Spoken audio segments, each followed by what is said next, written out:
Yeah, a lot of stuff's going on and I'm excited. Let's go get this car fixed.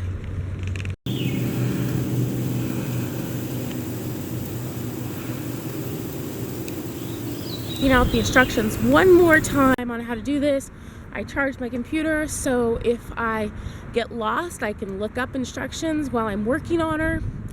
I have my phone charged so that as I take pieces off I can take pictures of the way everything looked before I started taking pieces off. And also last night I got my laundry done, just a lot of little stuff, paid all my bills.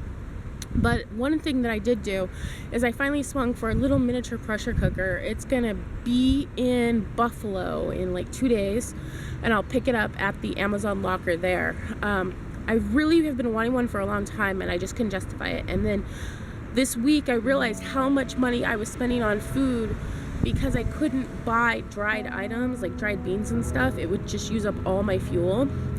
And I realized that buying a little pressure cooker will allow me to spend probably 25% of what I've been spending on feeding myself in this van.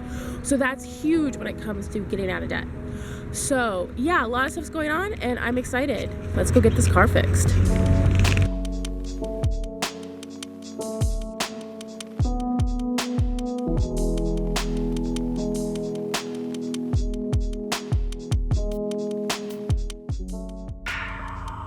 I need to take a break. I'm getting upset, and if I don't take a break I can't think clearly, so I'm just gonna give myself maybe a half an hour break. I'm just so fed up. I cannot get this fan off. So after a bunch of tears and a lot of cursing, I told myself I'm just gonna start working on these bolts just to distract myself from this fan. The reason why I want to remove the fan is so I have more clearance to be able to move the alternator in and out. There's just not enough room. And so I started doing the bolts and I couldn't get the bolts to move either.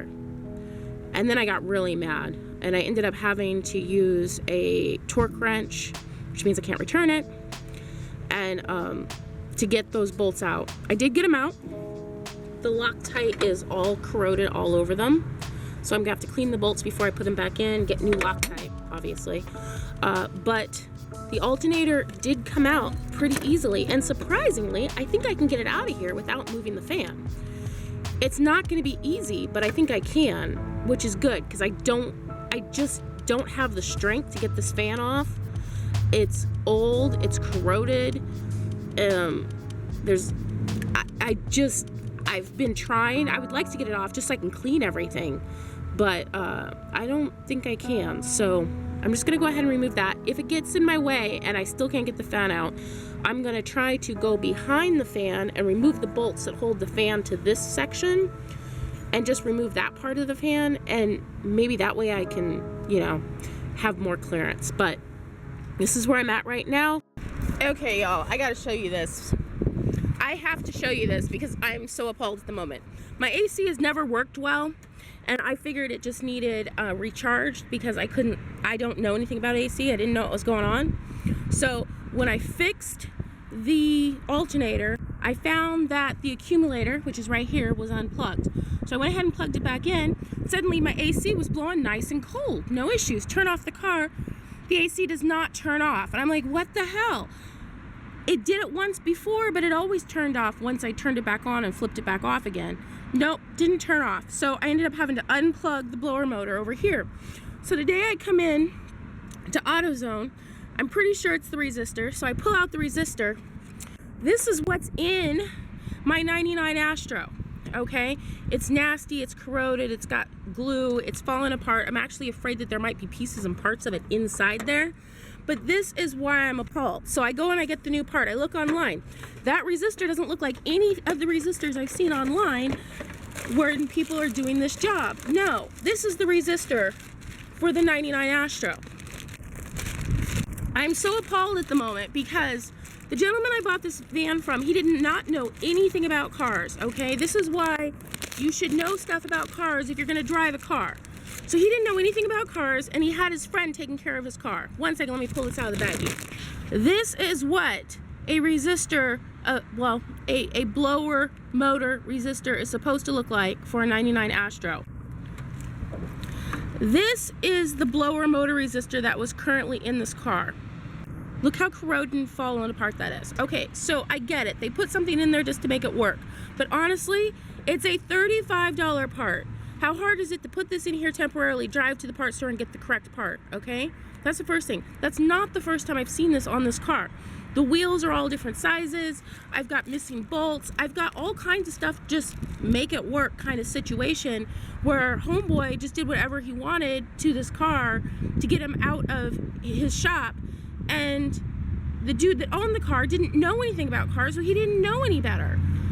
This is why I think it's important to know how to fix your own car, or at least understand what's underneath your hood for everybody, whether you're doing van life or not. I'm just kind of like, I am blown away right now. Like, seriously, $35 part, and you've got this nasty thing shoved in there to make it work temporarily? I'm so done.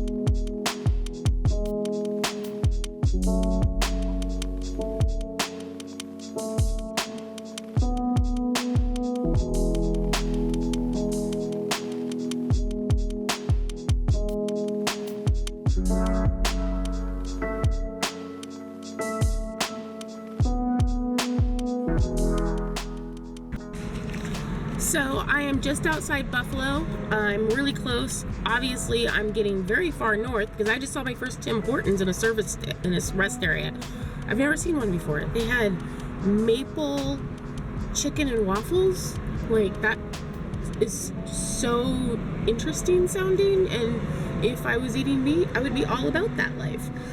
So here I am in the gas station getting gas, and then I'm heading over to go get my pressure cooker.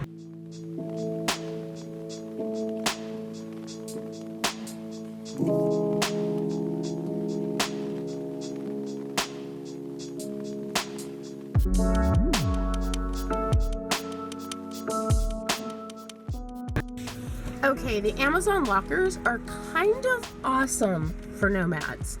I just walked into the 7-Eleven. It had like this big giant orange locker. I put in a code and bam, my box. That was totally amazing. I hope they put these in more places. It might actually get me to buy stuff from Amazon again, because that was really, really convenient. I haven't bought anything from Amazon in a couple years, actually. So that was super cool. I'm excited to open it. Not gonna do it right now. Now I'm in the search for Wi-Fi. I think this is how you can tell how close or far away you are from Canada. Good morning, everybody. And yeah, I know I haven't edited the video yet. And I tried to last night, and the internet here is horrible. So where am I? I'm in Niagara Falls. The car is not perfect, and I am staying put until my next bit of money comes in, and then I'm going to see if there's another pulley that needs replaced, and just go through it with a fine-tooth comb.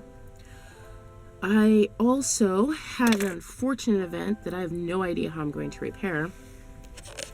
So the cover off the drawer came off last night. I had a hard time mounting this because the slats are exactly where the screws needed to go. And so I like finagled to get it to work, but it came off. So I've got to fix that. But here's the real reason why I'm jumping on here, because I just woke up. Can't see it there. I just woke up to snow. So much for getting out of the Northeast before it snowed. Yeah. I had no idea. I was nice and warm and toasty in my bed and my blankies, and opened up the front and water everywhere. I had the windows cracked. And so I opened up the front, and I've got like my bag is covered in water, and you know, it's just really damp up front. I was like, what the hell? And I looked out the window. I'm like, oh, it's snowing. But it's gorgeous. So yeah, I'm not gonna see Niagara Falls today because it's raining. I don't mind going when it's snowing, but it's like rainy and slushy, and I definitely not feeling entirely comfortable in the car right now. So I'm just gonna stay put for a little bit, and then once the rain lets up, I will go see the waterfalls. I need to check the brakes. I need to see if something's in the brakes. Whenever I stop, the car wants to go to one side. There was no sound or anything. I don't think it's the brake pads, but I gotta get under here and see if the brake pads need replaced. And I'm not doing that in the rain. So I'm just gonna hang out here.